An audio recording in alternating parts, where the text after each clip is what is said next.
Assalamualaikum warahmatullahi wabarakatuh. Oke, jadi sebelum ke video pembahasan, perkenalkan nama saya Rini. Nama saya Sela. Nama saya Yuri. Nama saya Kayla.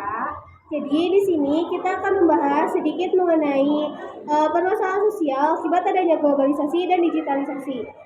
Jika kalian penasaran, tonton videonya. Apakah kalian pernah melakukan transaksi online? Transaksi online dapat dilakukan melalui internet banking, mobile banking, e-commerce, dan dompet elektronik atau digital wallet. Saat melakukan transaksi menggunakan berbagai aplikasi tersebut, pengguna perlu memasukkan kata sandi. Selain itu, ada sistem pembayaran dengan menggunakan kode one time password atau OTP yang dikirim penyedia jasa ke telepon seluler atau email pengguna. OTP merupakan kode rahasia yang tidak boleh diberikan kepada orang lain. Apabila kode-kode tersebut diketahui orang yang tidak bertanggung jawab, data kalian dapat disalahgunakan. Misalnya untuk meretas sistem dan mengambil uang para pengguna jasa. Inilah contoh kejahatan cyber. Maraknya kejahatan cyber pada era digital termasuk salah satu masalah sosial yang harus diwaspadai masyarakat. Selain kejahatan cyber, apa saja sih masalah sosial akibat globalisasi dan era digital? Simak pembahasan pada bab ini dengan seksama.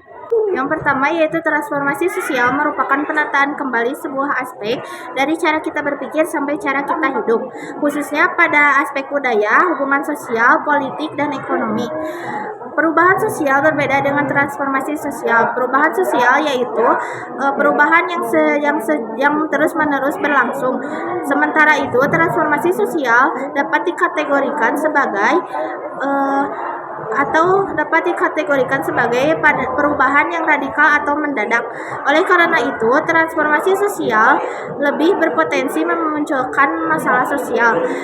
Permasalahan-permasalahan yang sering dihadapi pada era transformasi sosial yaitu proteksi data, etika penggunaan digital, dampak sosial, digital well-being, dan hak cipta keamanan dan kesenjangan pengetahuan di kalangan masyarakat. Permasalahan sosial yang kedua adalah adanya dominasi. Apa sih yang terlintas di benak kalian ketika mendengar kata dominasi? Secara singkat, dominasi bisa diartikan sebagai pengaruh yang kuat. Kuat di sini bermaksud memiliki pengaruh terhadap pihak lain. Kehidupan masyarakat yang semakin terhubung dan saling bergantung menyebabkan perubahan pada sistem sosial masyarakat. Meskipun demikian, hubungan yang terjalin tidak akan selalu memberikan keuntungan pada pihak masing-masing. Ketika pihak yang lebih kuat berkuasa dibandingkan dengan pihak yang lebih lemah, hal ini akan menyebabkan terjadinya dominasi. Kita ambil salah satu contoh ketika negara maju akan lebih mendominasi dibandingkan negara berkembang. Misalnya seperti negara Cina yang lebih mendominasi dibandingkan negara Indonesia. Selain itu, permasalahan sosial adanya dominasi ini bisa terjadi di berbagai aspek seperti aspek ekonomi, sosial, budaya maupun ekonomi. Adapun permasalahan sosial yang terjadi akibat adanya dominasi ini, pertama pada peran gender, terjadi ketidaksetaraan gender antara pihak laki-laki dan perempuan.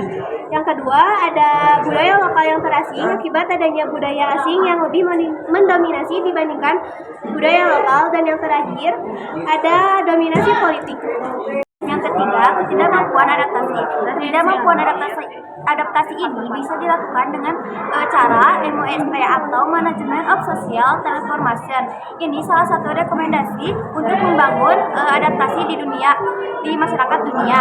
Terus ada sebagian masyarakat yang tidak mampu beradaptasi.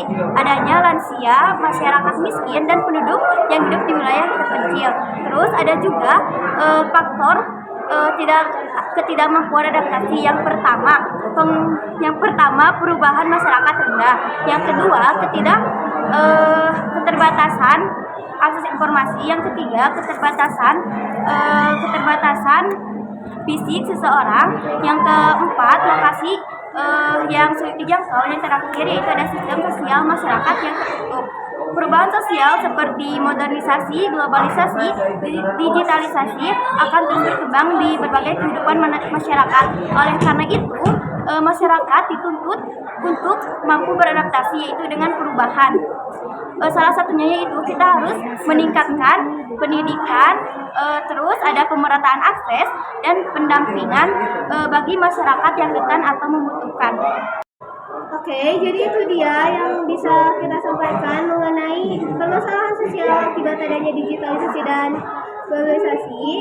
Maka dari itu, sekian dari kami. Wassalamualaikum warahmatullahi wabarakatuh.